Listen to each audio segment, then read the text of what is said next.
There are two options. Now it's either to let her go and get drunk, and I do not know what might happen if she had done that, or option number two is to really help her and sit her down and just be there for her. I was leaning into option number one when I first saw her, but she was in such a state that she told me she cannot stop hearing her mom's nagging in her head that she couldn't go back home. She wanted to avoid her partner then, because she kept taking money from her, and she wanted to avoid the people under her block who was waiting for her. They wanted to beat her up. That's according to her story, what she told me 2 weeks before the event.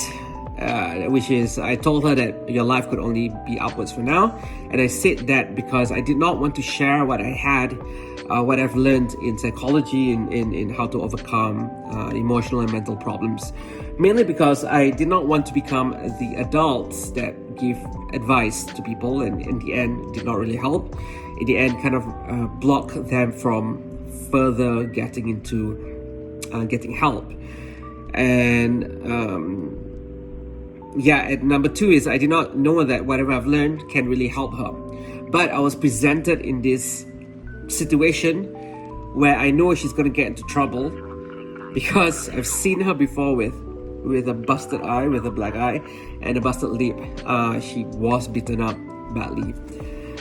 And I was like, okay, let's do something about it. I got no choice. So I sat her down and I told her that, do you want to try something that might help? She said, okay, sure. And I did this technique with her. It took like less than 5 minutes of conversation. And her response was, I'm sorry, but I don't think it worked. I don't feel anything. And then we both went into Starbucks and just continued talking until like 4 a.m. in the morning. And then she went back home. You see, and I was like, something weird happened. She didn't think it worked, but she stopped. She stopped going to. She didn't get her alcohol that she wanted to.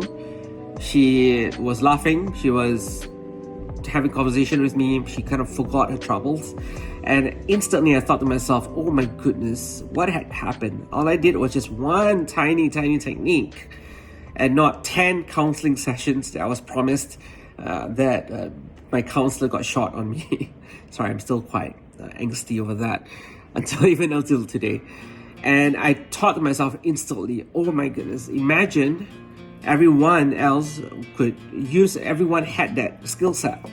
How many of us would deal with kids who are so-called at risk, or even children when they are angry, or even children when they're going through emotional downtimes? And how many times that we do not have the skill set to help them navigate through these emotions, through their psychology at that point of time. And I thought to myself, people has got to know this, but I did not know how to speak to people. Back then I was a recluse. I was antisocial. I still couldn't talk to anyone properly. I was learning psychology.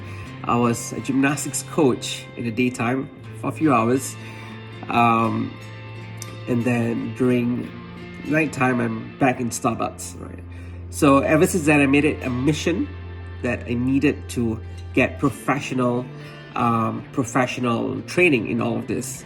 At the same time, I was in a world that gave me culture shock in gymnastics.